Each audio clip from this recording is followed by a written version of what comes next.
esta es una presentación que lo que busca es impartir o transmitir un conocimiento desde la perspectiva jurídica hacia lo que pueda enriquecer el quehacer del psicólogo en sus diferentes campos, pero además de eso vamos a trabajar una primera parte que va máximo 40-45 minutos de presentación. Agradecer también, por supuesto, a la empresa Sinergia Abogados y Peritos, que apoya y patrocina este evento y también nos hace la invitación para que podamos estar hoy en calidad de invitados. Entonces, muy bien, ya entrando en materia, el día de hoy la conferencia se denomina Historia Clínica como parámetro de la Lex Artis ad hoc, que en términos castellanos se denomina como las buenas leyes de determinado arte o determinada práctica. Dentro de esas 4 temáticas tenemos la primera, que es definiciones, la segunda, que es requisitos de historia clínica, la tercera, que es historia clínica en salud mental, y vamos a finalizar con el caso jurisprudencial. Siguiente. Bueno, arrancamos primero con una frase preliminar muy importante, porque vamos a darnos cuenta que cuando hablamos de historia clínica, eso impacta a un aspecto que puede tener 2 caras de la moneda. La primera, correspondiente a temas de calidad, del sistema obligatorio de garantía de la calidad, pero la segunda, que es muy importante, son cuáles son las implicaciones jurídicas que hay a partir de los registros en la historia clínica. Y arrancamos con una frase de Abraham Lincoln que dice: no se puede escapar de la responsabilidad del mañana evadiéndola hoy. Esto lo vamos a entender un poco mejor cuando hablemos del conteo o el cálculo de los términos de prescripción de una acción legal, sobre todo en responsabilidad civil, cuando en el escenario que tengamos un daño ocasionado a paciente a partir precisamente de una mala praxis o de una mala práctica en donde no tengamos una buena historia clínica para defendernos. ¿Cómo puede variar ese periodo entre 5 a 10 años por algo que hoy pudimos haber hecho bien, que pudimos haber documentado muy bien dentro de la historia clínica? Siguiente. Muy bien, dentro del temario, el primer tema que tenemos es definiciones. Siguiente. Dentro de esas definiciones, pues, lógicamente vamos a explicar qué es eso de Lex Artis ad hoc, y en principio vamos a decir que básicamente en derecho se utiliza para determinar la corrección de la práctica, no solo médica, sino y no solo en salud. Es en ciencias de la salud, pero además de eso, en profesiones liberales. Entonces, por ejemplo, aplica para contadores, aplica para arquitectos, para ingenieros, entre otros. Y básicamente, lo que es la Lex Artis, que es el conjunto de determinadas leyes para cierta arte o práctica, se mide a partir de 4 aspectos o 4 componentes, lo que nos permite decir si ese profesional, en este caso de psicología, cumplió con una adecuada praxis o una adecuada práctica, es a partir del cumplimiento de esos 4 componentes o 4 requisitos. El primero es profesional idóneo. ¿Cómo se mide la idoneidad de un profesional? Pues en principio a partir de su formación académica, de su acta de grado, de su diploma, pero muy importante a partir de la expedición de la tarjeta profesional y que aparezca registrado en el RETUS. Un profesional de la salud que no aparezca en el RETUS no puede empezar a ejercer, incluso teniendo ya su tarjeta profesional.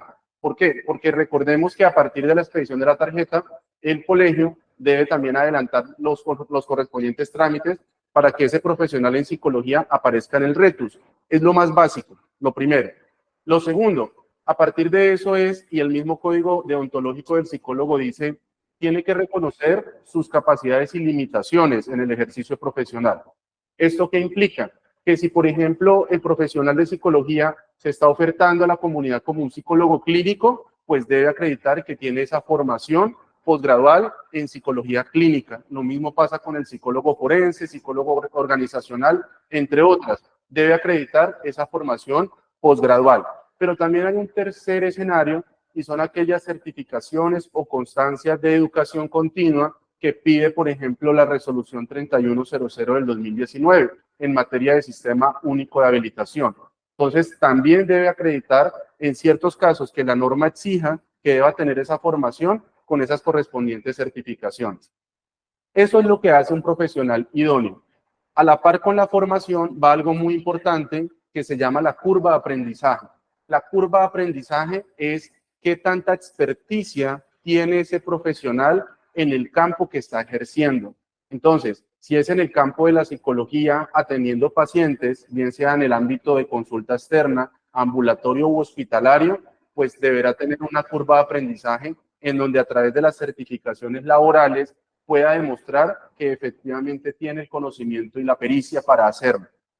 El segundo componente de la Lex Artis es el estudio y análisis previo del paciente, y allí es donde cobra total importancia la historia clínica. En la historia clínica se debe documentar ese análisis y ese estudio de análisis previo del paciente, bien sea que le llamen valoración, bien sea que le llamen evaluación o bien sea que le llamen consulta psicológica. Pueden haber ciertas similitudes entre esas tres, pero al final lo más importante es que en ese análisis y estudio que se haga del paciente se cumpla con algo que la Corte Constitucional ha denominado como derecho al diagnóstico efectivo. Ese derecho al diagnóstico efectivo contempla 3 etapas que las 3 deben cumplirse, tales como valoración, identificación y prescripción. ¿Esto qué implica? Que en la historia clínica deberá documentarse un motivo de consulta, deberá documentarse una anamnesis, una revisión por sistemas. En el caso de psicología, pues el examen físico no se va a aplicar igual al de otras profesiones, como lo son la medicina, la enfermería, pero allí se aplican algunas herramientas propias de la psicología, instrumentos estandarizados, tales como entrevistas estructuradas, semiestructuradas, no estructuradas, baterías en psicología, instrumentos que estén a la vanguardia, que sean permitidos en lo posible no fotocopiados, como digamos lo recomienda el mismo colombiano el mismo Colegio Colombiano de Psicólogos, para finalmente tomar una decisión en cuanto al diagnóstico del paciente, bien sea utilizando la clasificación del CIE-10, que hace poco salió la resolución del ministerio, que ya pasamos a la clasificación internacional de enfermedades 11, como también la clasificación que pueda tener la tabla de desórdenes en salud mental. Y por último, pues debe haber una conducta. La conducta o el plan, recordemos que si hablamos de plan farmacológico, pues no está dado para los psicólogos hacer prescripciones de medicamentos, ¿cierto? Pero sí lo que tiene que ver con el tema de terapias cognitivo-conductuales, individuales, grupales, en pareja, etcétera, y todo lo que dentro del alcance normativo su código deontológico lo permita hacer. Entonces, esta segunda parte es supremamente indispensable que se pueda probar a partir del registro en la historia clínica. Vamos con el tercer componente, que es empleo de técnicas universalmente aceptadas. Y esto tiene que ver con el componente de pertinencia como núcleo esencial del derecho fundamental a la salud, que está consignado en el artículo 6 de la Ley 1751 del 2015, Ley Estatutaria de la Salud. Y básicamente es un requisito súper sencillo, y es que el actuar del psicólogo en el campo que sea, sobre todo en el campo clínico, se ajuste a 2 cosas, a las guías de práctica clínica y a los protocolos. Entonces voy a dar un ejemplo de cada uno. Cuando hablamos de guías de práctica clínica, hablamos que ya no son las guías que antiguamente elaboraban los profesionales a partir de lo que pudieran encontrar en Internet, sino que tienen una metodología especial que bien puede ser de elaboración, de adopción o de adaptación, según los lineamientos del Ministerio de Salud y Protección Social, que tiene una metodología en donde se califican cada una de las intervenciones en la valoración, diagnóstico y manejo a partir de medicina o de ciencia basada en la evidencia. Entonces, todas las intervenciones que se vayan a realizar sobre el paciente tienen que tener un grado de evidencia. Y también tenemos los protocolos que sobre todo, vamos a dar un ejemplo puntual en donde salud mental y psicología es supremamente importante, y es la resolución 459 del 2012, protocolo de atención a víctimas de violencia sexual. Cuando hablamos de protocolo, es estrictamente de obligatoria aplicación.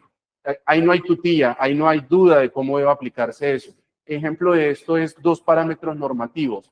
¿Cuántos pasos deben garantizarse en la ruta de atención a víctima de violencia sexual? 15 pasos. Y eso no va a depender de la víctima, no. Son 15 pasos lo que deben considerarse en el abordaje de ese tipo de pacientes. ¿Que en cuánto tiempo? Y es el segundo parámetro normativo. ¿Se deben garantizar? Pues se deben garantizar en 1 año. ¿Qué significa? Que en la historia clínica debe documentarse desde el paso número 1 hasta el paso número 15 en un periodo de 365 días. ¿A cargo de quién? Inicialmente de la dueña del paciente, que es la entidad administradora de planes de beneficio, llámese EPS o unidad de servicios del régimen especial, como también prestadores de servicios de salud a cargo del seguimiento del paciente, sobre todo el centro de atención primario, pero también de los profesionales de ese equipo a cargo de ese seguimiento. ¿Y dónde debe estar documentado el cumplimiento de la guía o el cumplimiento del protocolo? Pues debe estar documentado dentro de la historia clínica. Aparte de la guía de práctica clínica y del protocolo, recuerden que tenemos a partir de la resolución 3202 del 2016 y de la 3280 del 2018, las rutas de promoción y mantenimiento de la salud y las rutas para la atención materno-perinatal. Allí también hay intervenciones supremamente importantes de parte de psicología. Esas rutas, ¿cómo se comportan? Pues se comportan como protocolos. ¿Por qué? Porque dado que tienen un acto administrativo de carácter nacional, son normas públicas y por lo tanto son vinculantes, son de obligatorio cumplimiento. Lo diferente de las rutas respecto a las guías y respecto a los protocolos es que incluyen una tercera variable y es el tiempo, es decir, lo que nosotros denominamos los hitos, y es poder estimar que entre etapa y etapa no debe pasar más de tanto tiempo determinado y se debe evaluar si el paciente se le está haciendo esa valoración integral de riesgo en salud. Con esto podemos concluir que en este tercer componente, pues nuevamente es importante que se refleje en el registro de la historia clínica que se está utilizando toda intervención basada en la evidencia y que, por ejemplo, está prohibido en la atención normal de pacientes, pues hacer prácticas experimentales. Entonces, recuerden que las prácticas experimentales están bajo una normatividad especial de proyectos de investigación donde es supremamente importante el consentimiento informado propio para proyectos de investigación, pero que también, como vamos a ver más adelante, y en el cuarto componente, el consentimiento informado para la atención por psicología en un contexto de Sistema General de Seguridad Social en Salud, de guías de práctica clínica, de protocolos y de rutas de atención, pues también requieren consentimiento informado en el caso de terapias o intervenciones ordenadas por psicología. Y vamos para un cuarto componente, que es el consentimiento informado. Aquí vamos a ir quitando ciertos mitos. El primer mito es que el consentimiento informado es solo un formato. No, el consentimiento informado no es un formato, no es un registro más.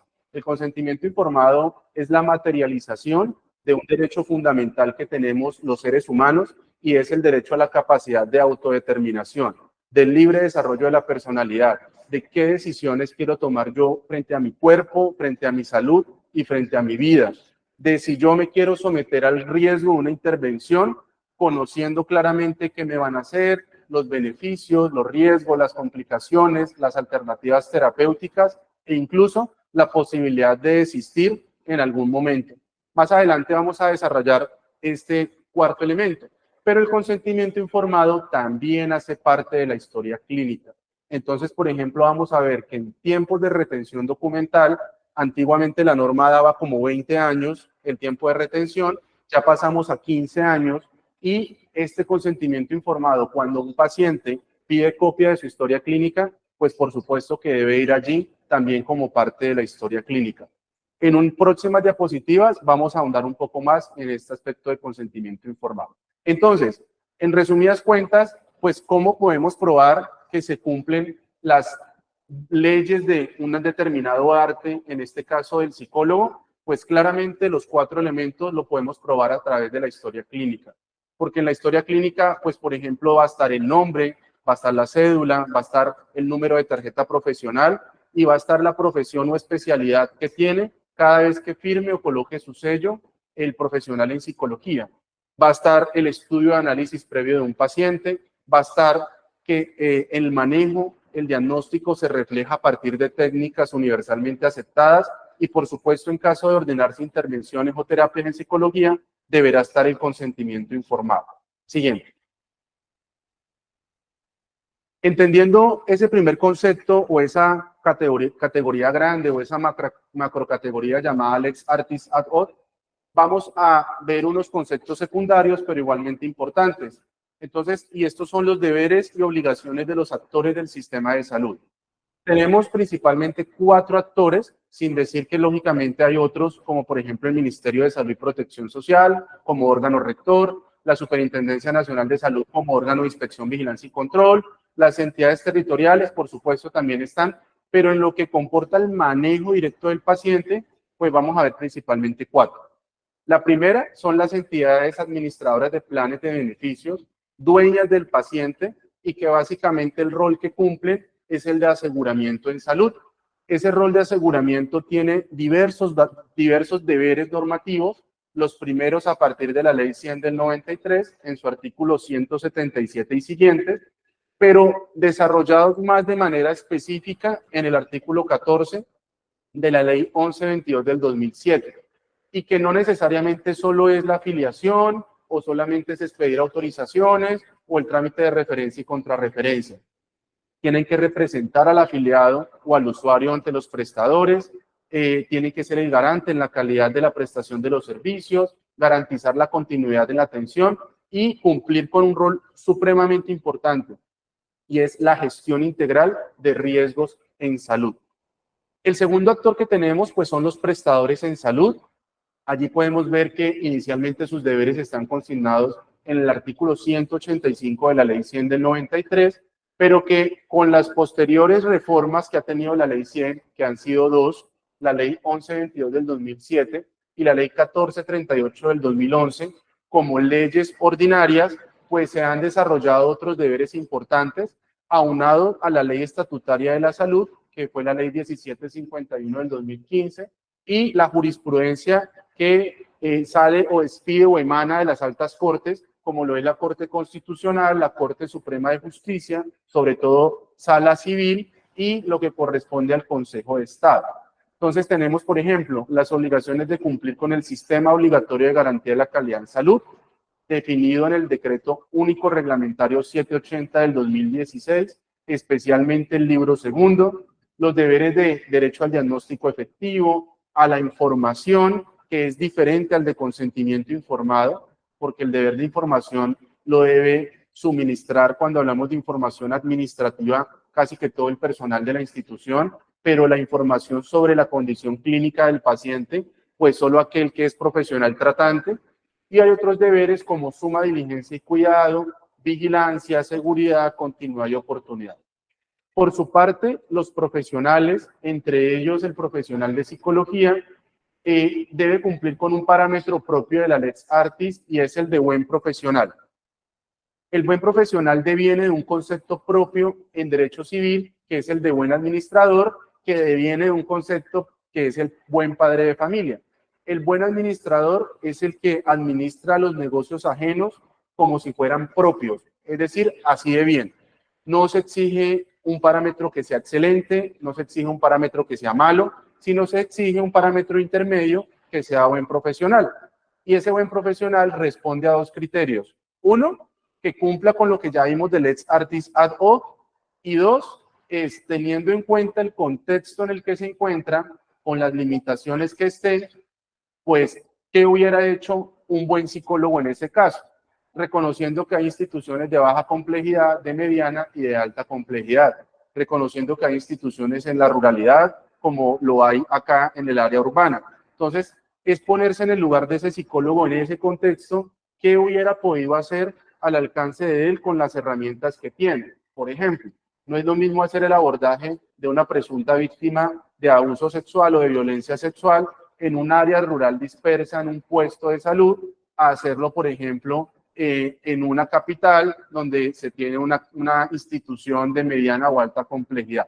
Son 2 contextos diferentes. Entonces, en esa medida, se va a tener en cuenta qué hubiese hecho un buen psicólogo, teniendo, por supuesto, claro cada uno de los contextos. Los otros ya son los deberes también de ejercer muy bien su autonomía profesional, debe cumplir con el sistema obligatorio de garantía de la calidad. Entonces es importante que como psicólogos ustedes como mínimo lean la resolución 3100 del 2019, se interesen por saber qué pide habilitación, qué son los cursos mínimos que piden por cada uno de los servicios, y asistir, por ejemplo, a estos espacios hace parte de ese deber profesional de estar al día con los temas del sistema obligatorio de garantía de la calidad. También hay unos deberes en cuanto al derecho al diagnóstico efectivo, el deber de suministrar información clara, concisa, veraz, el deber de diligencia y cuidado, y por ejemplo el ex artis ad hoc. Y hay un deber que es sobre todo dado a personal médico y de enfermería en ciertas unidades de salud, por ejemplo unidades de cuidados intensivos, unidades en salud mental, que se llama la posición de garante. La posición de garante es quién está a cargo del riesgo de ese paciente en el momento de la atención. El garante tiene como mínimo 3 funciones o 3 deberes. El primero es no incrementar el riesgo de manera injustificada. Entonces, ejemplo, si es un paciente con un antecedente en salud mental, como vamos a ver en el caso de jurisprudencia, que entra por un trauma, que teniendo diagnósticos en salud mental previos conocidos, por ejemplo, ingresa a una institución que no es una unidad en salud mental y ordenan una hospitalización en 5º piso al lado de un ventanal, ¿cierto? Sin unas medidas básicas como acompañante permanente o que se pueda limitar, pues claramente si el paciente salta del 5º piso y tenemos un suicidio al interior de la IPS, pues no se cumple con la posición de garante. ¿Por qué? Porque el riesgo se incrementa de manera injustificada al yo no tener previsto los antecedentes y al ordenar una hospitalización cerca de un ventanal sin las medidas de seguridad básicas. El segundo deber es, en lo posible, disminuir los riesgos que se puedan identificar en el paciente. Entonces, el primero es no aumentarlo, el segundo es en lo posible disminuirlo. Pero tenemos un tercer escenario y es, ¿qué pasa cuando, listo, yo no lo aumento, pero los recursos que tengo son limitados y no los puedo disminuir? Pues el deber más básico es mantenerlos controlados, en unos límites que sean tolerables, que sean mínimamente seguros, mientras se da manejo a un paciente. Y el ejemplo claro lo tienen normalmente las instituciones públicas, las ESES, en los primeros niveles de atención, cuando les llegan pacientes, por ejemplo, con estados de agitación psicomotora por temas de consumo de estupefacientes o temas de violencia de género o lesiones personales o de abuso, otras situaciones que puedan tener de implicación en salud mental. Pues claramente no es el espacio idóneo, pero habrá que tener las medidas de control de riesgo mientras ese paciente puede ser remitido, interconsultado o valorado por un profesional de psicología o psiquiatría según el caso. Y por último, pues tenemos un actor muy importante que realmente no se había considerado sino hasta la expedición de la resolución 429 del 2016, que es la política de atención integral en salud, que básicamente da pie para que se inicie todo este tema de hablar de el modelo de atención integral en territorio, o MAITE, que antes de eso se llamó el MIAS, el modelo integrado de atención en salud, las rutas de atención, y es el paciente. El paciente usuario entra a ser un actor importante, entra a ser un actor con deberes, ya no es un sujeto pasivo, y tiene por lo menos 3 deberes. El deber de autocuidado en salud, que está consignado en el inciso final del artículo 49 de la Constitución Política, el deber de corresponsabilidad, que lo tenemos en la Ley 1438 del 2011, y por supuesto está sujeto a cumplir la Carta de Derechos y Deberes, que está en el artículo 10º de la Ley 1751 del 2015, Ley Estatutaria de la Salud.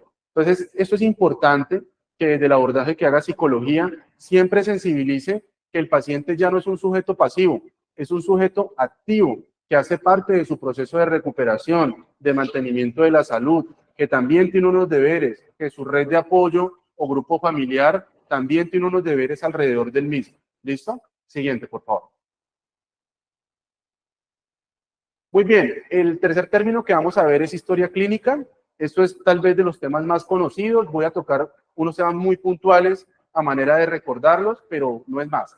Lo primero, pues recordar que es un documento privado, obligatorio y sometido a reserva. Muchas veces repetimos esto, pero realmente no lo interiorizamos ni lo reflejamos. Y voy a dar 2 ejemplos de eso. Uno, cuando el profesional de psicología, teniendo su historia clínica abierta, se para del consultorio y la deja abierta. Eso claramente es una violación al tema de privacidad y reserva de la historia. Si usted sale de su consultorio o el espacio donde esté y tiene una historia virtual abierta, su deber es cerrarla. Segundo, el usuario y contraseña de un software de historia clínica no se presta. Por nada del mundo se presta. Mucho menos, como a veces se ha visto en ciertos casos, suplantación de profesionales, que se ha visto mucho en la medicina, y es personas que no son médicos ejerciendo como médicos a partir del préstamo o del alquiler del nombre, de la cédula o el número de tarjeta profesional. claramente pues allí ya estamos en los límites de conductas que son penales, que son sujetas a investigación disciplinaria, penal, entre otras. Y el tercer ejemplo de esto, sobre todo se da mucho en los hospitales y clínicas, es cuando en la monotonía que se tiene en la relación entre los equipos de salud, pues empiezan a hablar cosas del paciente. Y entonces empiezan a conversar con el médico o con otro profesional, a dar comentarios acerca de un paciente, de su diagnóstico, de su pronóstico, pues claramente se está vulnerando esa privacidad de la historia clínica. Y tal vez un cuarto escenario es cuando personal que está trabajando en instituciones de salud empieza a enviar fotos, pantallazos, copia de la historia clínica a terceras personas que puedan tener un interés en esa historia clínica. Claramente, incluso puede ser una justa causa para la terminación de un contrato de trabajo, para un contrato de prestación de servicio, porque claramente es una falta grave o un incumplimiento contractual grave si hablamos en el marco de una orden de prestación de servicios o de un contrato de prestación. Lo segundo, pues que la historia clínica es la herramienta o es el documento, ya sea en físico o virtual, donde se debe registrar de manera cronológica las condiciones del paciente, los actos en salud, no solo los médicos, sino también los de las otras profesiones, entre ellas psicología, y los procedimientos que se intervengan. Lo que no aparezca en la historia clínica es porque no se hizo. Usted puede tener un testigo, puede tener una cámara, puede tener un compañero, puede tener un paciente que rinda un testimonio, pero si no está en la historia clínica, probatoriamente no se hizo la intervención ni la valoración. Y por último, pues recordar que el acceso a la historia clínica está delimitado. La resolución 1995 es clara en quiénes tienen acceso a esa historia clínica y básicamente en qué casos excepcionales se está autorizado para entregar a autoridades judiciales, entes de control y a familiares cercanos. Siguiente. Bueno, el otro concepto importante es cuáles son las obligaciones para los profesionales de la salud, entre ellos psicólogos y psicólogas. Entonces, lo primero que hay que decir es que las obligaciones las podemos clasificar de dos maneras. La primera es que hay obligaciones de de dar, hacer y no hacer. Entonces, ejemplo, cuando hablamos de obligaciones de dar, cuando por ejemplo se le dispensa o se le administra o se le suministra un medicamento a un paciente, ¿sí? En obligaciones de hacer son la gran mayoría de obligaciones, entre ellas yo diría que casi que el 100% de obligaciones de los psicólogos está dentro de las obligaciones de hacer. Pero hay una tercera que es las obligaciones de no hacer. Ejemplo, cuando un paciente presenta una declaración de voluntad anticipada y dice que en caso de hacer un paro cardiorrespiratorio, él no quiere ser reanimado. Esa claramente es una obligación de ¿qué? De no hacer. O un paciente que está al final de su vida, mal llamado paciente paliativo, y él dice, yo no quiero que a mí no me visite ni un cura, ni un pastor, nada. No quiero ver nada con esos temas espirituales. Entonces, claramente es una obligación de no hacer. O, por ejemplo, un paciente que hace una declaración expresa mediante notaría, diciendo, o a su EPS, que él no quiere donar sus órganos. Entonces, es una obligación de no hacer. Fíjense que en salud se pueden presentar ese tres tipos de obligaciones, de dar, hacer y no hacer. La segunda forma de clasificar las obligaciones es obligaciones de medios y obligaciones de resultados. ¿Qué significa que sea una obligación de medios y una obligación de resultados? En la obligación de resultados, el profesional se compromete, como lo dice su nombre, con un resultado en salud con el paciente. Entonces, eso es como si el psicólogo se comprometiera que es que a las 10 terapias con psicología, el paciente ya va a quedar sano o curado en el tema de salud mental que esté tratando. Eso está expresamente prohibido, por ejemplo, para los psicólogos, comprometerse con obligaciones de resultado es una prohibición expresa. No es ético, no es legal. ¿Y por qué no es legal? Porque la misma norma, la ley 1438 del 2011, en su artículo 104, habla del deber de suma diligencia y cuidado y dice que las profesiones de salud, como regla general, son obligaciones de medios. ¿Qué significa que sean obligaciones de medios?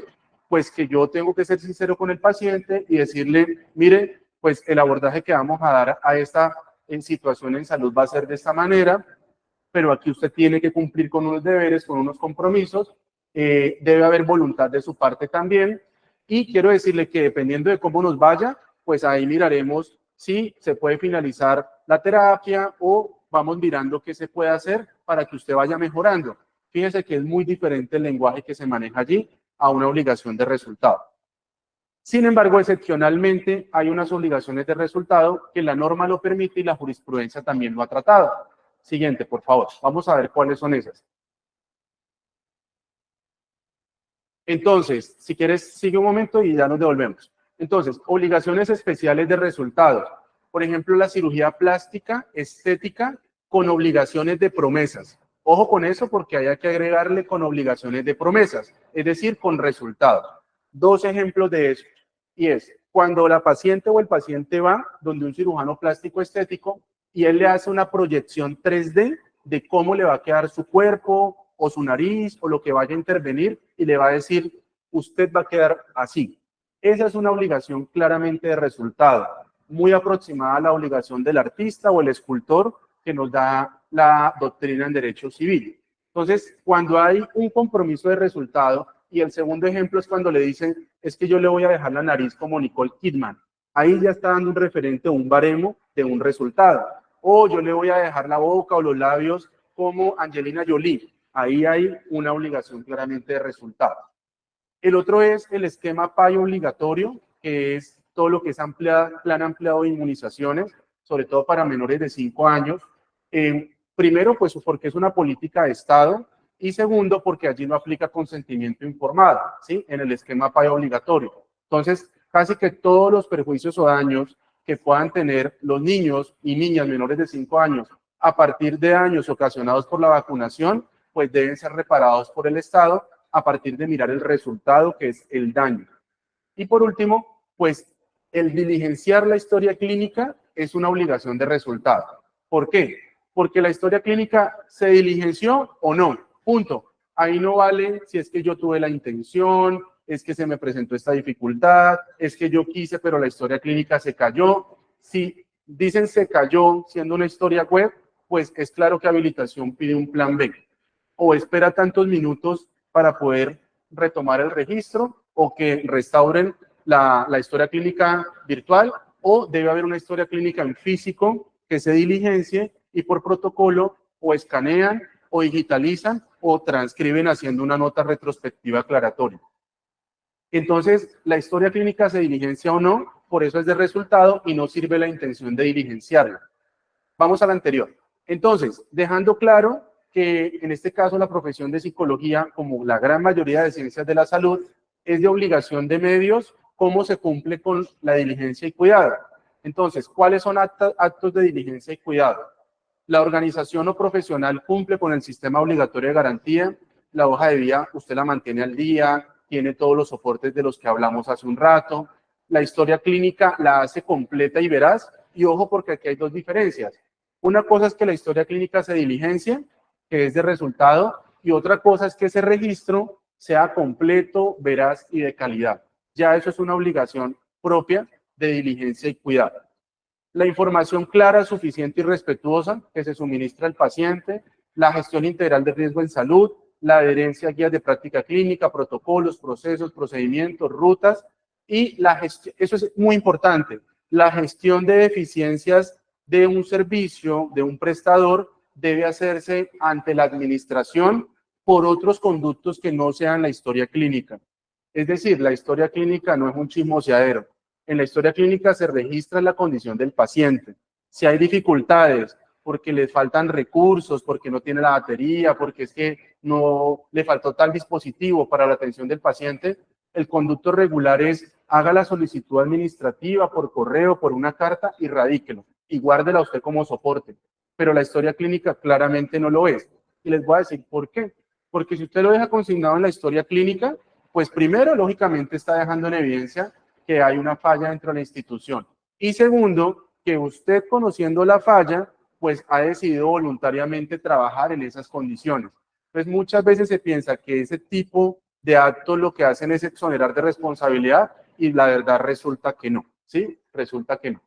Hay un acto de diligencia y cuidado adicional que yo recomiendo mucho a los profesionales de psicología que hacen manejo clínico con pacientes o incluso también fungen como peritos forenses, y es en lo posible adquieran una póliza una póliza de responsabilidad civil médica a favor de terceros. Mire, eso es lo más responsable antes de uno endeudarse con un carro, con una casa, con una moto, de mostrar a veces cosas que uno como profesional quisiera mostrar, primero su seguridad jurídica. Entonces, adquiera una buena póliza. Si usted está manejando pacientes, como mínimo que sea una póliza que no sea menor a 500 salarios mínimos legales mensuales vigentes, ojalá 600. ¿Por qué? Porque normalmente las demandas en salud incluye la víctima directa, que es el paciente, pero incluye a los papás, incluye a la esposa, a los suegros, a los hijos, a los hermanos, ¿sí? Entonces, es una demanda que finalmente puede salir muy onerosa y que si usted no tiene póliza o usted no ha trasladado ese riesgo a una entidad aseguradora, pues le va a tocar asumirlo de su bolsillo. ¿Listo? Siguiente. Listo. Tenemos como otro concepto importante el deber de información. Cuando hablamos de deber de información, si bien la diapositiva habla de acto médico, pues también hay otras profesiones diferentes a la medicina, caso psicología, en donde aplica exactamente lo mismo. Y es esa relación, llámese médico, enfermero, psicólogo, paciente, en Colombia y en Latinoamérica normalmente se caracteriza porque todavía es una relación paternalista. ¿Qué significa eso? Pues normalmente el usuario no es un usuario formado en temas de salud, con un nivel de educación promedio bajo, muy bajo, que desconoce muchas veces de lo que se le está hablando. Entonces, cuando hablamos de un modelo paternalista, significa que ¿quién tiene el conocimiento? Pues el equipo de salud.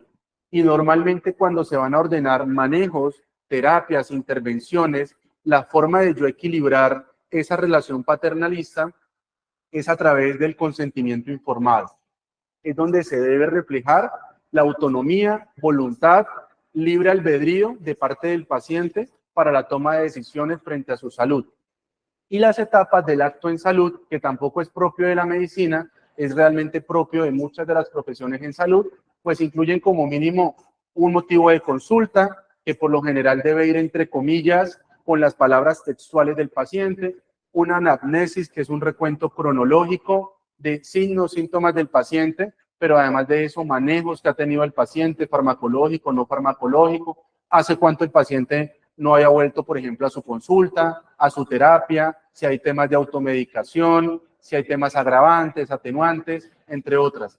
Tenemos posteriormente la revisión por sistemas o lo que ustedes hacen propiamente dentro de la valoración del paciente, para por último dar el diagnóstico, tratamiento y el seguimiento al paciente. Siguiente. Tenemos el deber de consentimiento informado. Aquí quiero explicar este tema sobre todo aplicado a psicoterapias.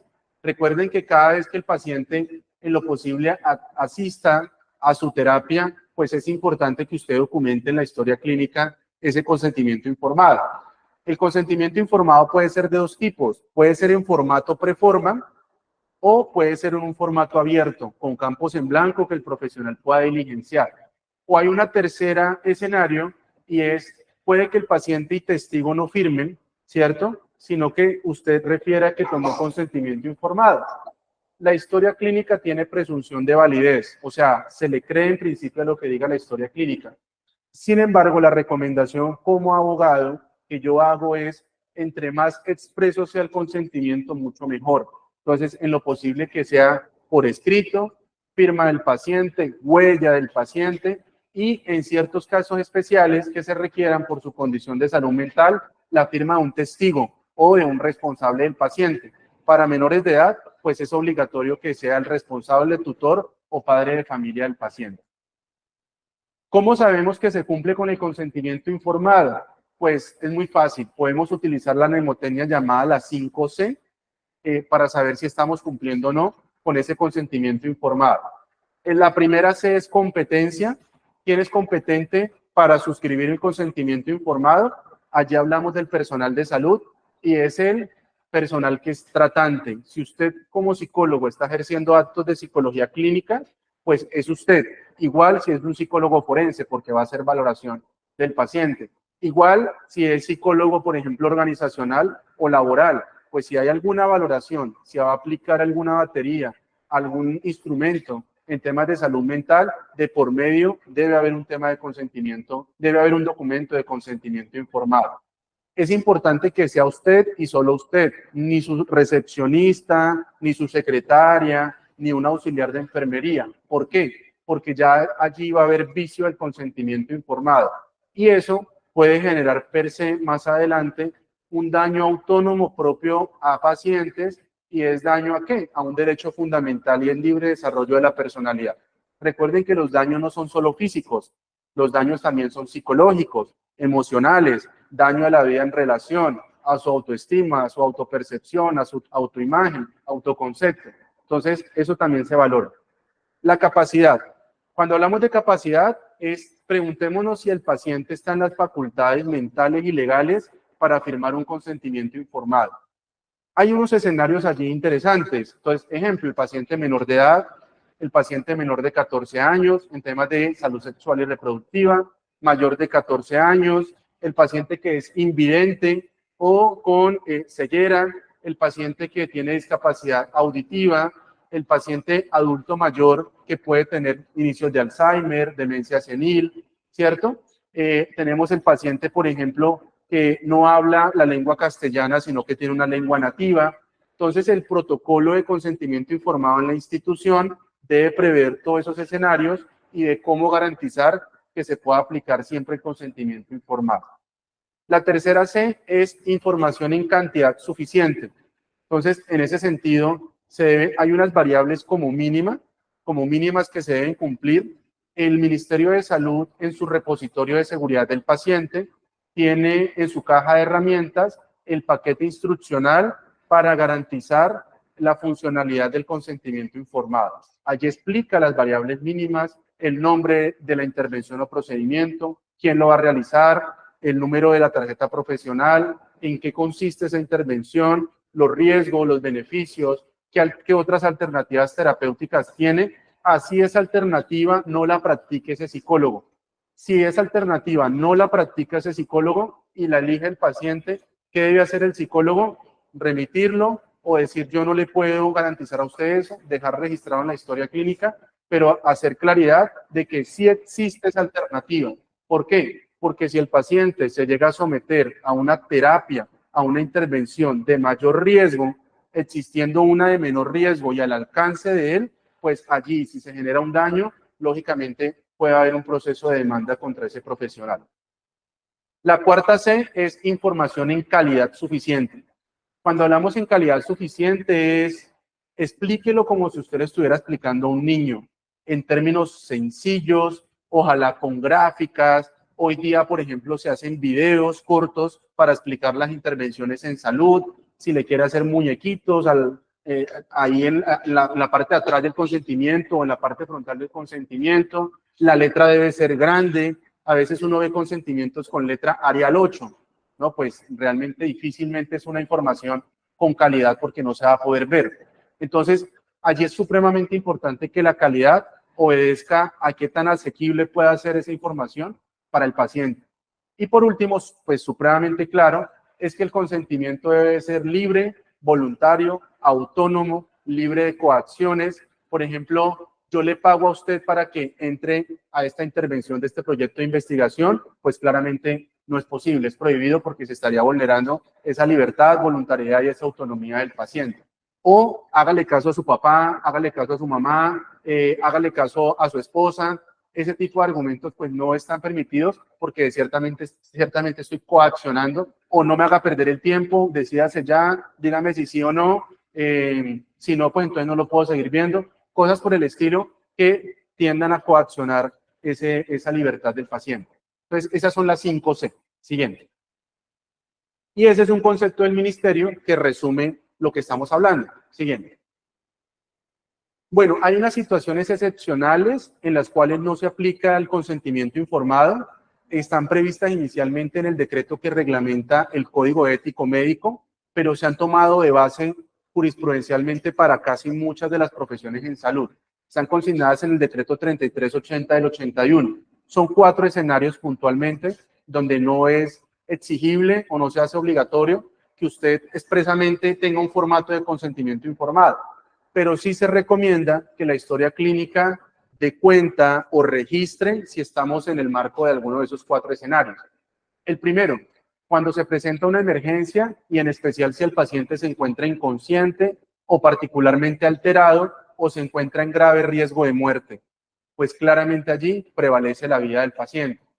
Cuando el rechazo de una intervención pueda tener efectos negativos, no solo sobre el paciente, sino también frente a terceros.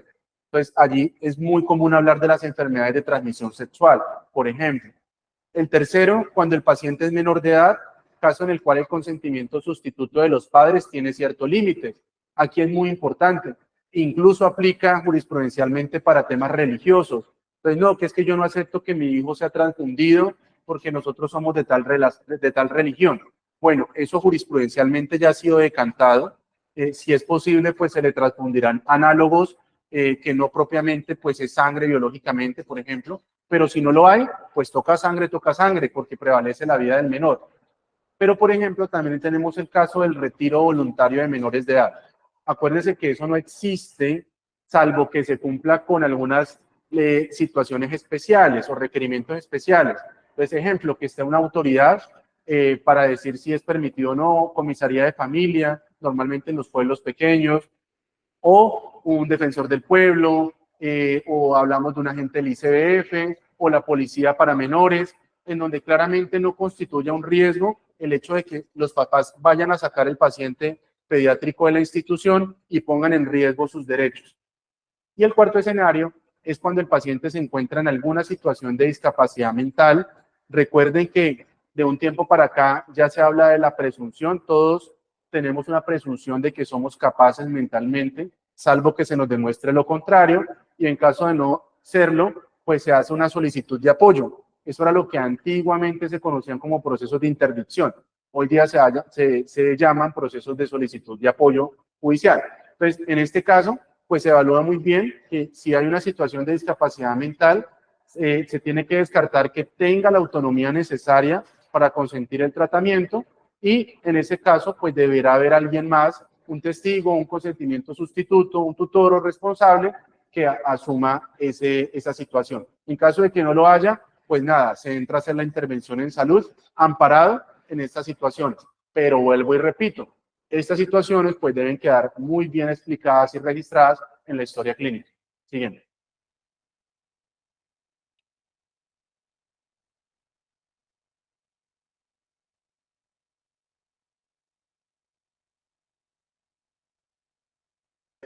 ¿Cuántas son? Listo.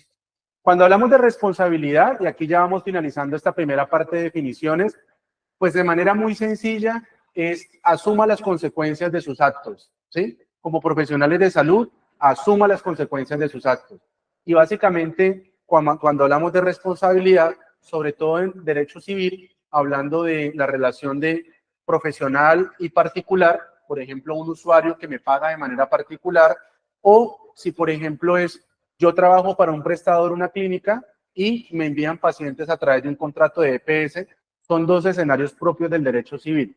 Pero si, por ejemplo, yo como psicólogo estoy vinculado a una empresa social del Estado o presto servicios a pacientes de alguno de los regímenes especiales, Fuerza Pública, Ecopetrol, Magisterio, pues ya hablamos no de derecho civil, sino hablamos de derecho administrativo.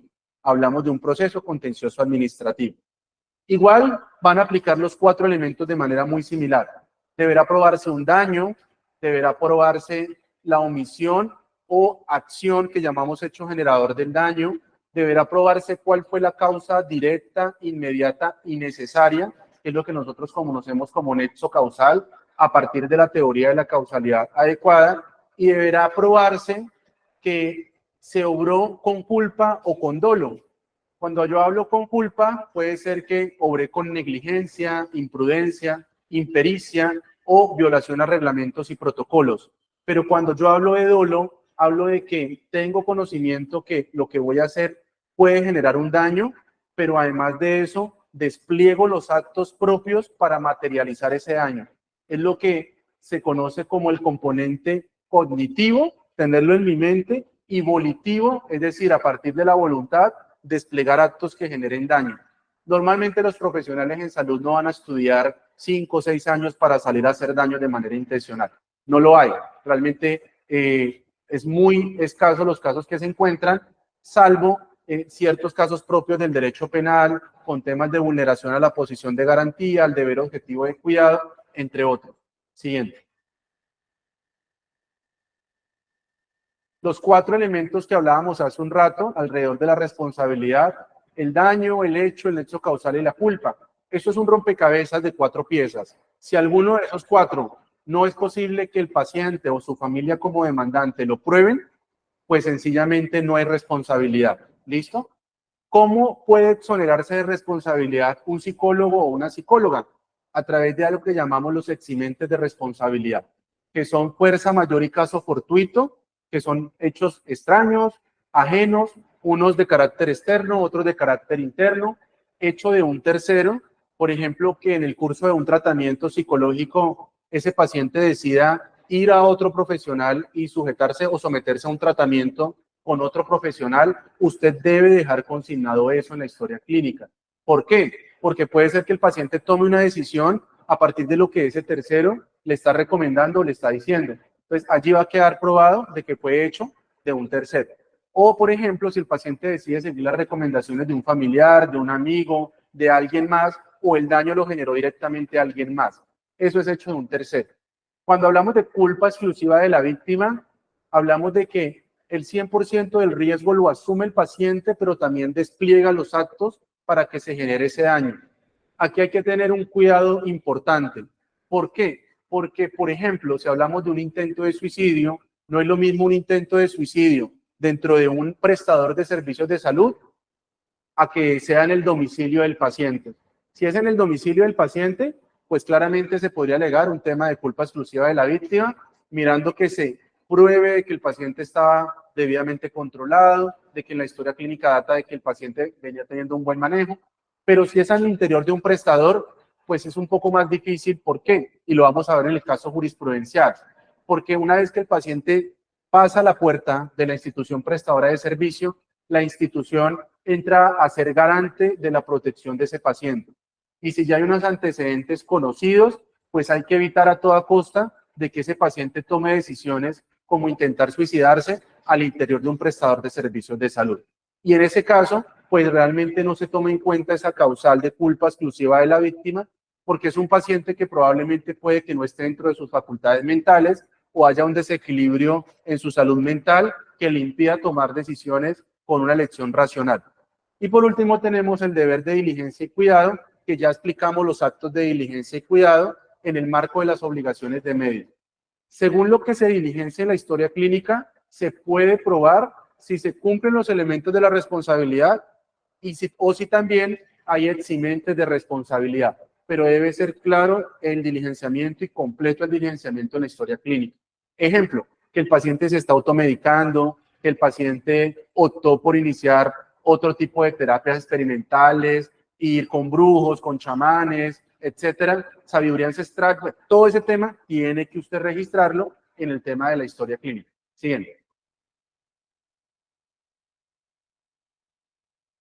Bueno, creo que esta es la última antes de terminar definiciones.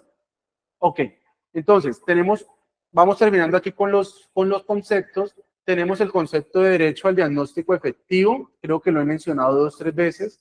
Eso es un concepto que ha desarrollado la Corte Constitucional, en donde se irradia o hace parte del derecho fundamental a la salud y habla que es la valoración técnica, científica y oportuna que define con claridad el estado de salud del paciente y los tratamientos que requieren.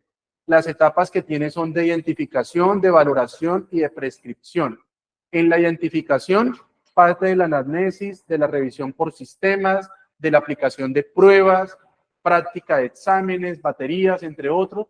En la valoración es, una vez teniendo los resultados de eso, hay necesidad de interconsultar, por ejemplo, con psiquiatría o de remitir o con otra especialidad dentro de psicología y garantizar esa valoración, o hay necesidad de una junta médica interdisciplinaria. Y por último, pues tenemos que tener una prescripción o un plan de tratamiento que guarde concordancia o coherencia con ese diagnóstico o ese trastorno de salud mental a partir de esa valoración que se ha hecho. Siguiente.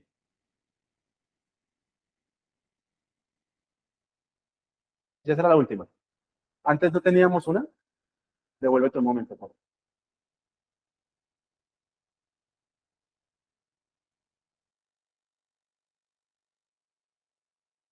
Ok. Terminamos la primera temática, que era definiciones. Ahora vamos para la segunda, que es requisitos de historia clínica. Muy bien. Siguiente, por favor. Cuando hablamos de requisitos de historia clínica, vamos a hablar de dos normas principalmente, la resolución 1995 del 99 y la 3100 del 2019. Lo primero que hay que explicar es que Colombia funciona con un sistema jerarquizado de fuentes normativas, donde la cúspide es la Constitución y la base son las resoluciones.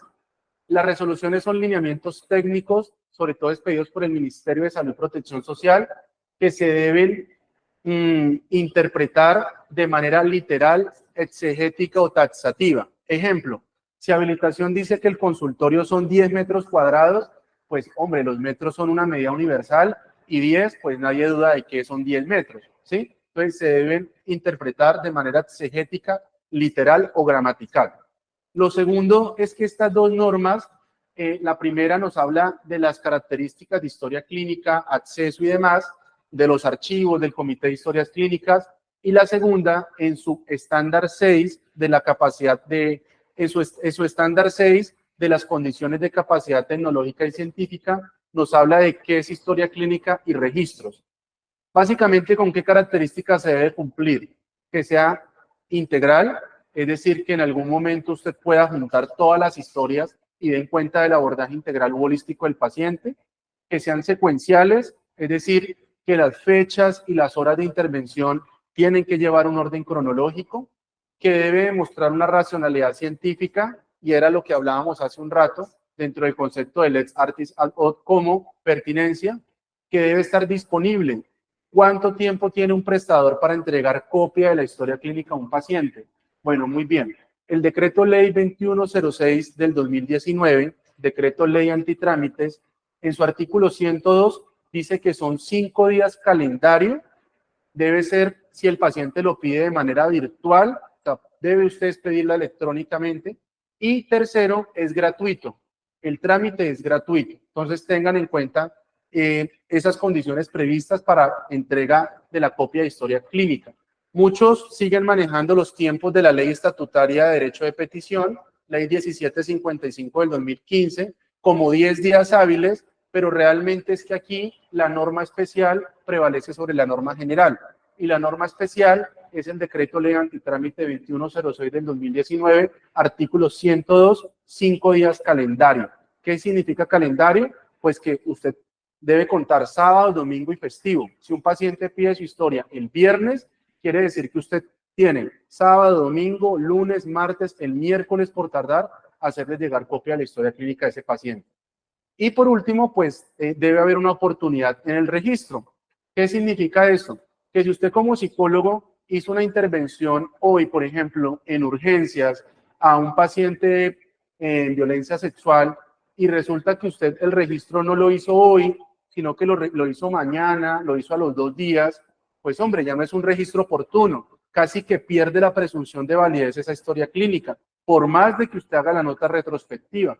Diferente sería a que usted como psicólogo entra, da unos primeros auxilios en psicología, da una estabilización en salud mental y claramente eso le puede gastar a usted hasta 3 horas, que es lo que tiene prevista la 459, de 1 a 3 horas para poder hacer ese abordaje. Lógicamente, pues puede que el paciente requiera más, pero usted podría explicar como psicólogo que hasta 4 o 5 horas se demoró en hacer una nota retrospectiva dependiendo de la complejidad del caso. Pero si usted ya se demora mucho, pues claramente se va a entender que ahí ya cae un poco o pierde la presunción de validez de esa historia clínica. Siguiente. Bueno, la historia clínica tiene presunción de validez o certeza. Eso no quiere decir que no pueda haber contradicción de esa presunción, puede haberla. La reserva mínima es de 15 años. Eso cambió con la expedición de la resolución 839 del 2017, que modificó varios aspectos de la 1995, pero también dijo que había casos que la historia clínica tienen reserva para toda la vida. Entonces, por ejemplo, aquellos casos de grave violación a los derechos humanos y al derecho internacional humanitario. Entonces, esos, por ejemplo, deben conservarse para toda la vida. E incluye los anexos de historia clínica. Entonces, ejemplo, si usted es psicólogo y utilizó instrumentos, baterías, entre otros, y hacen parte de la valoración del paciente, pues también deben conservarse por ese tiempo mínimo de 15 años, igual que los consentimientos informados. Y por último, recuerden que además aplica lo correspondiente a la normativa en tratamiento de datos personales, porque se manejan datos sensibles.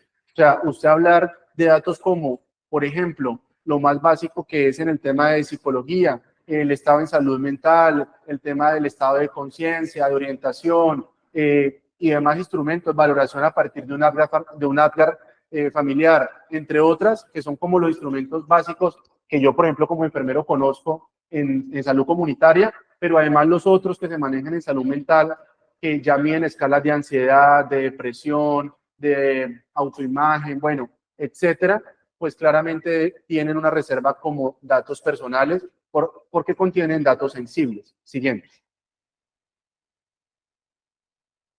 Entonces, debe ser legible. El hecho de que sea electrónica no quiere decir que sea legible. Hay muchas personas que escriben de afán y no se entiende nada de lo que queda registrado. No debe haber tachones, enmendaduras, correcciones en Paint, por ejemplo, alteraciones a la historia clínica. El que altera una historia clínica, pues, incurre en una conducta penal, que es falsedad en documento, sin enmendaduras, sin espacios en blanco, en lo posible, sin siglas. Eso es muy importante en salud. Estamos acostumbrados mucho a utilizar siglas. Podrán usarse excepcionalmente las siglas universales y se recomienda que la institución como prestador tenga un manual donde explique cuáles son las siglas que utiliza para dar claridad en temas judiciales. Siempre que usted haga una historia clínica, piense que la va a leer un juez. Piense en eso, un juez que no es psicólogo, que no tiene formación en salud. Piense siempre en eso. Siguiente. Fecha y hora en que se realiza la atención. Siguiente. Nombre completo y la firma de su autor. Consignar de manera detallada la evolución del paciente, los tratamientos aplicados. Siguiente. Y el consentimiento informado. Hay algo muy importante en los pacientes en salud mental que son internados y es el deber de vigilancia y cuidado. ¿Por qué? Porque son pacientes que permanentemente tienen que ser monitoreados. Puede que por psicología no, pero por el personal de enfermería sí, por los auxiliares. Y deben ser las órdenes deben ser tan claras y tan expresas como no dejarlo como vigilancia permanente, sino cada hora realizar ronda al paciente, por ejemplo, que lo indique claramente el psiquiatra. Y el auxiliar de enfermería, como mínimo, cada hora debe pasar a ver el paciente.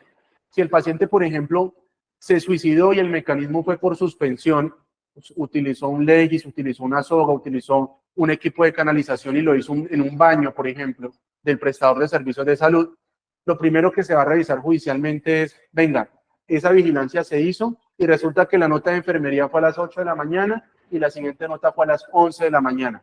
Pues nada, fueron 3 horas que se perdieron de vigilancia al paciente en donde sucedió o se materializó ese daño, por ejemplo. Siguiente. El valor probatorio de la historia clínica, pues, es de alto valor, es la piedra angular en la defensa de los profesionales en salud, goza de presunción de validez, pero es muy importante que la historia clínica sea de calidad, que responda a lo que hemos venido explicando en la conferencia. Siguiente. Bueno, la pregunta que ustedes deben hacerse como profesionales, sobre todo si están en el campo de atención clínica de pacientes, es si las historias que ustedes están haciendo facilitan la defensa en caso de ser demandados. Porque demandar es un derecho que tiene todo ciudadano. El problema no es que los demanden, el problema es que haya elementos con cuales hacer una muy buena defensa. Y eso, una de esas, pues es la historia clínica. Siguiente. Siguiente. Siguiente. Muy bien. Vamos al tercer tema y ya casi que vamos concluyendo esta conferencia. Creo que vamos muy bien en términos de tiempo. Y hablemos de qué particularidades tiene la historia clínica en salud mental. Siguiente. Bueno, si vemos a partir del Código Deontológico y Bioético en Psicología, Ley 1090 del 2006, podemos hablar de 4 aspectos considerables en el tema de historia clínica. Lo primero, pues es que esa ley define que la psicología, pues es una ciencia primero que todo, o sea, es decir, sus actos deben estar basados en la evidencia a partir de un método científico. sustentada en la investigación, y es una profesión que estudia los procesos de desarrollo cognitivo, emocional, social del ser humano. O sea, realmente en pandemia por COVID-19 nos dimos cuenta realmente la importancia que tiene el salud mental. O sea, se visibilizó, porque siempre ha tenido importancia, pero se visibilizó aún más la importancia de eso. Pero parece que pese a esa situación, como que pasó la pandemia, y eso pasa como con algunos seres humanos, ¿no? Ni mejoraron como seres humanos, ni se sensibilizaron, y parece que el sistema de salud tampoco, digamos, entendió muy bien que definitivamente este tema de salud mental es tan importante que se tenga en cuenta.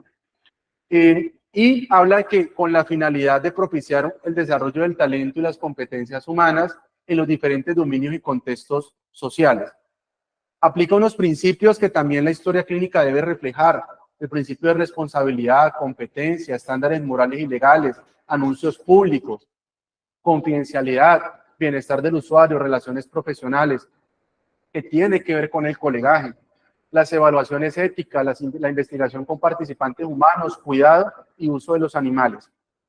Lo tercero importante es que la historia clínica permite que se cumplan esos deberes del código deontológico, especialmente cuáles: llevar registro en la historia clínica y además acervos documentales de los casos que le son consultados, mantener en sitio cerrado y con la debida custodia las historias clínicas, es decir, como mínimo, si son registros en físico, pues deben cumplir con las normas del Archivo General de la Nación, pero además de eso, bajo llave, bajo seguridad. No puede ser que la puerta donde está el archivo siempre permanezca abierta, o el candado siempre permanezca abierto, o al acceso de cualquier paciente o cualquier persona. Ser responsable de los procedimientos de la intervención que decida utilizar, los cuales registrarán la historia, ficha técnica o archivo profesional con su debido soporte y sustentación. Y por último, en términos de relación, pues permite establecer si la relación con el paciente es contractual, ejemplo, si es una consulta particular, una valoración particular, pues tener en cuenta que en caso de que ese paciente crea que tuvo un daño a partir de su actuar profesional y de que se cumplen esos 4 elementos de lo que hablamos, tiene 5 años el paciente para demandarlo y su familia. Pero si, por ejemplo, es un paciente que no es particular, sino que es derivado a partir de la EPS, pues es más preocupante todavía, porque es una relación civil extracontractual y la prescripción es de 10 años. O sea, el paciente y su familia tienen 10 años para demandarlo. Y además, pues permite de establecer esa relación, registrar qué adherencia tiene el paciente y la red de apoyo, que también es supremamente importante. Y hay una obligación expedita en esa norma y dice: hará las remisiones necesarias a otros profesionales. Eso es supremamente importante, y es: reconozca qué limitaciones tiene usted como psicólogo. Si hay áreas en las que usted no tiene la pericia, no está formado, pues lógicamente, por más de que eso pueda representarle un ingreso económico en temas de terapias y atenciones, pues no entre a hacer cosas para lo cual usted no está preparado. Remita, deriva a otro profesional, a otro colega, ¿cierto? Y digamos, siempre piense primero en el bienestar del usuario. Siguiente. Bueno, ¿cuáles son los escenarios de riesgo que tienen que ver con estas leyes de un buen arte en psicología y la importancia de la historia clínica? Y los tomé a partir de la ley de ustedes y la ley de las normas en habilitación. Pues, bueno, tenemos la evaluación, pronóstico y tratamiento de las disfunciones personales en los diferentes contextos de la vida. Bajo criterios científicos y éticos, se valdrán de interconsultas requeridas o hará las remisiones necesarias. Allí tenemos la norma que lo explica. Podrá evidenciar el cumplimiento de guías de práctica clínica, procedimientos, protocolos y otros documentos del prestador. Y si un paciente presenta criterios de remisión o antecedentes psiquiátricos, el psicólogo adquiere en ese momento posición de garantía y, por tanto, el deber de gestionar el riesgo. Un paciente con antecedentes psiquiátricos, no es posible aplicarle el exonerante de culpa exclusiva de la víctima. Todo esto debe diligenciarse en la historia clínica, y la remisión, que tiene un formato estandarizado por el Ministerio de Salud y Protección Social, así como el formato de contrarreferencia, está dentro de la resolución 4331 del 2012. La referencia es anexo 9, la contrarreferencia es anexo 10. Siguiente. Muy bien, y ya con esto cerramos esta conferencia. Vamos a la sesión de preguntas, 10-15 minutos, y finalizamos. Siguiente. El caso jurisprudencial tiene que ver con un caso analizado por el contencioso administrativo, en este caso el Consejo de Estado. La fecha de la sentencia fue el 23 de noviembre del 2016. Siguiente, por favor. El demandado fue el Hospital Universitario de Santander, que es una empresa social del Estado, y el Departamento de Santander, a través de una demanda o un medio de control de acción de reparación directa. Dijimos que en civil pueden ser de 5 a 10 años, si es contractual o extracontractual, pero en medio de control de reparación directa son 2 años a partir del día siguiente en que se configura, se materializa el daño o el paciente y la familia conoce el daño. Son 2 años. Rápidamente, pues esta es la historia de un paciente, Andrés Fernando.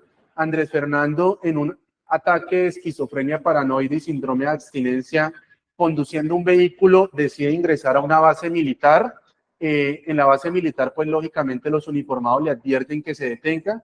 En su estado él no se detiene y pues lógicamente empiezan a disparar y los proyectiles de fuego afectan a Andrés Fernando. Él ingresa a urgencias al hospital universitario, a esta S. Básicamente el motivo de consulta es heridas por armas de fuego. Explican que estas heridas fueron propinadas por personal de ejército, pero también aclaran que fue por una crisis psicótica, ¿sí? Entonces, él ingresa, los hechos ocurrieron más o menos en mayo del 2007 y la sentencia fue en el 2016 en última instancia. Siguiente. ¿Qué sucede allí? Lo que sucede allí es que después del ingreso se concentran más en las heridas del paciente, en la gravedad de las heridas y hacen caso omiso a los antecedentes psiquiátricos del paciente y el paciente es hospitalizado, creo que es en un cuarto o quinto piso, ¿cierto? Cerca de un ventanal, no es una unidad en salud mental, el paciente intentan inmovilizarlo con elementos que no son propios para inmovilización de un paciente, como con sábanas y cosas por el estilo. El paciente no tiene una orden ni tiene un acompañante permanente. El hospital tampoco da la orden de que haya un auxiliar o alguien que se quede permanentemente con él, un camillero, y sencillamente el paciente en un acto de descuido del personal de salud decide saltar por la ventana y fallece, pues lógicamente cuando cae al primer piso. Entonces, básicamente allí declaran responsable administrativamente al hospital. ¿Por qué? Porque se dice que era un paciente con un riesgo ya conocido, que hubo omisión en la gestión de ese riesgo, que no cumplió con sus deberes de posición de garantía, no cumplió con las obligaciones de vigilancia y seguridad y que en ese caso no opera la causal de exoneración llamada culpa exclusiva de la víctima porque el paciente no podía invocar su autonomía personal, no estaba dentro de sus facultades mentales para poderlo hacer. Siguiente. Entonces, básicamente el fallo de la sentencia es que se condena al hospital universitario y se debe reparar a la, creo que en este caso no recuerdo si era la esposa, la esposa o a la madre, porque recuerden que cuando una víctima fallece, pues a título herencial, también incluso se pueden pedir algunos perjuicios de la víctima directa como de las víctimas indirectas, y en este caso, esta es la mamá, porque el apellido es Soler, María Estela Arias Soler. La indemnizan con 100 salarios mínimos legales mensuales vigentes por perjuicios morales y por abstracto que la actora pudiera demostrar por gastos exequiales y manutención. O sea, al día de hoy estaríamos hablando solo para la mamá de 130 millones de pesos. Y se decreta una medida de reparación integral como garantía de no repetición, y es que el hospital tiene el deber de publicar la sentencia en su página web. Las víctimas también tienen derecho a que reconozcan públicamente la falla en el servicio y que se implemente un protocolo para prevenir estos tipos de autolesión. Las instituciones deben tener protocolos de prevención de caídas y eso implica no solamente desde la camilla o desde la silla, sino estos casos como por ejemplo en intentos de suicidio o suicidio. De esta manera pues agradezco a todas las personas que estuvieron